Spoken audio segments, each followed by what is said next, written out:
Hi, I'm Ronnie Meek, and welcome to the Unbelievers Bible Study, Session 4, Jesus and Mark.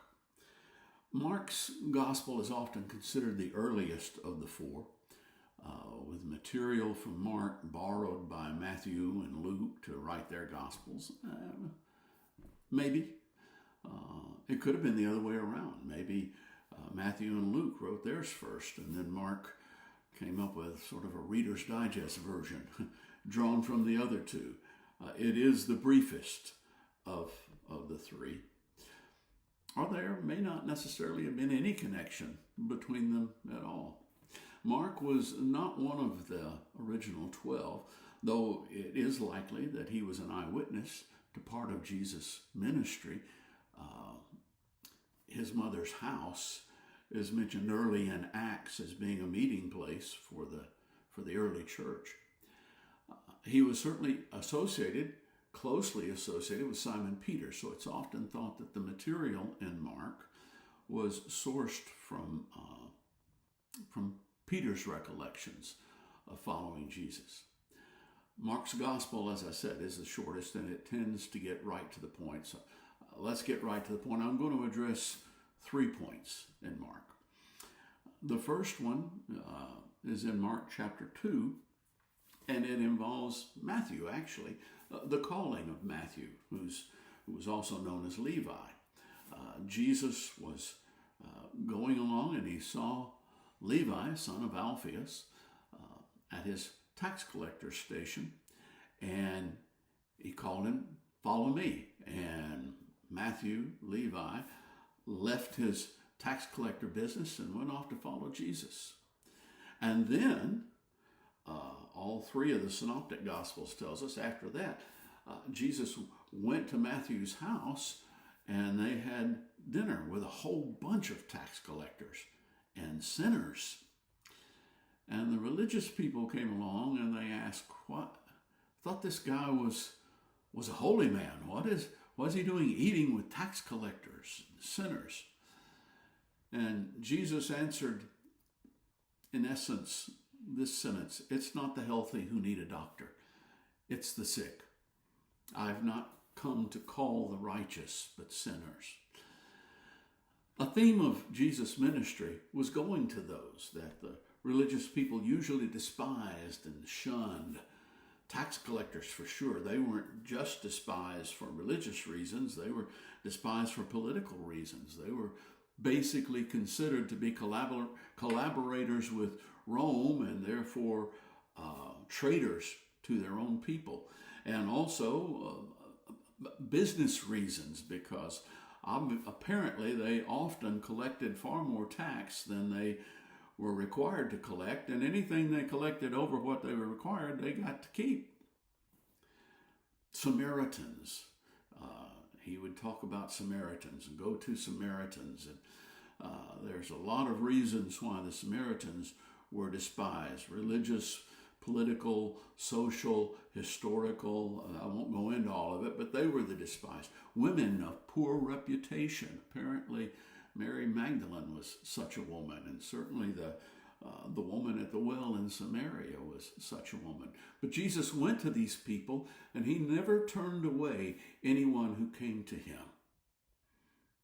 Unfortunately, many religious people today still turn people away, but that is not a reflection of Jesus Christ.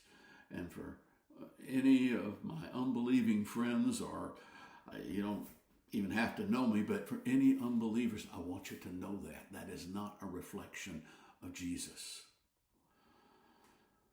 Another theme is that he did not consider those who thought of themselves as righteous to actually be so.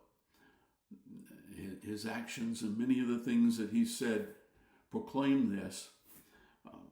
But over in 1 John in the New Testament, one of the shorter letters toward the end of the New Testament, it is explicitly stated: if we claim to be without sin, we deceive ourselves, and the truth is not in us. Well, later on in chapter 2, Jesus is going through a grain field on the Sabbath day, and his disciples are with him, and they're hungry, and so they began to pick some of the heads of grain and eat them. Now, picking some of the heads of grain and eating them was permitted, but not on the Sabbath. Jesus had seemingly constant run-ins with the religious leaders, especially concerning the Sabbath. You see, keeping the Sabbath was sort of a gold standard of the religious Jews, to the point that keeping their rules about the Sabbath was considered more important than virtually anything else. But Jesus would heal on the Sabbath, which for some reason was supposedly a big no-no. That was work. You couldn't do it. And on this occasion, he actually allowed his hungry disciples to pick some heads of grain as they were walking along. Well, Jesus, when he confronts those who are complaining to him about this, says this. He says, the Sabbath was made for man, not man for the Sabbath. So the Son of Man is Lord, even of the Sabbath. Now, the Son of Man was a messianic title that the Jews felt that was a messianic title, which Jesus used to refer to himself. He claimed to be Messiah by using that term. But here he is stating emphatically, and this is actually connected to the first point that I was making. He is stating emphatically that people are more important than rule keeping. Now, I'm not saying that rule keeping isn't important. Rule keeping is good. It is important. But the rules were all made for us. We weren't made for them. Take, for example, the Ten Commandments. The first 3 rules involve our relationship with God. And it's for us. Don't have any other gods before me. Because if you have any other gods before him, then you can't really have a relationship with the living God. Don't make graven idols to bow down and worship them. God isn't a stone or a piece of metal or a piece of wood. He's alive. And don't take his name in vain. That's going to mess up your relationship with him. So those first 3 rules are there for us so that we can have a relationship with God. And the last 6 involve our relationship with others. Honor your father and mother. Now, not all parents are worthy of honor, but without that honor, the family unit falls apart. And that is very important. We need the family unit. Don't kill each other. That's for us. Don't commit adultery. That is for us. Keep your oaths. Don't steal from each other. Don't lie about another person. Don't covet what another person has, because you're now making those things more important than the person. And the 4th commandment, the one about the Sabbath, remember the Sabbath day to keep it holy. It is sort of the bridge between the first 3, which are about our relationship with God, and then the last 6, which are about our relationship with others, because it's about our relationship with ourselves. Don't be 24/7 working your fingers to the bone. Take time to live. Take time to consider God. Take time. And it's not just with ourselves. I believe the Sabbath was also instituted to keep the wealthy from relentlessly exploiting the poor and making them work every day. And then finally, the resurrection. Mark's account of the resurrection is the briefest. But I'm going to take a couple of minutes to address the resurrection in general. Over in 1 Corinthians, Paul writes to the church and says, if Christ has not been raised, our preaching is useless, and so is your faith. The resurrection is what everything hangs on in terms of faith in Christ. And the resurrection is the historical demarcation line between faith in Christ and all other religions. Because you see, no one else ever made this claim. I mean, really?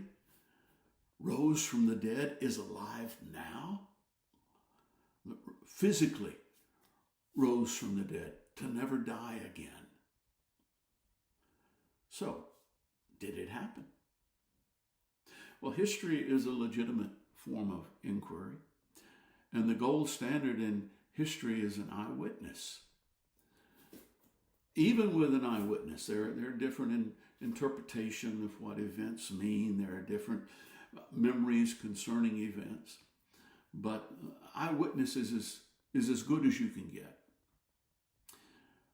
Winston Churchill is reported to have famously said, "History will be kind to me because I intend to write it." And I think a lot of people look at the gospel writers and go, that's what they're doing. They're trying to make themselves look good. Yeah, he rose from the dead, did he? Churchill also said, history is written by the victors. Were the disciples the victors? The gospel accounts tell of a group of scared and dispirited disciples after the cross. And of course they were. Scared because of the Jews, scared for their lives. This was a time, let's stamp this out.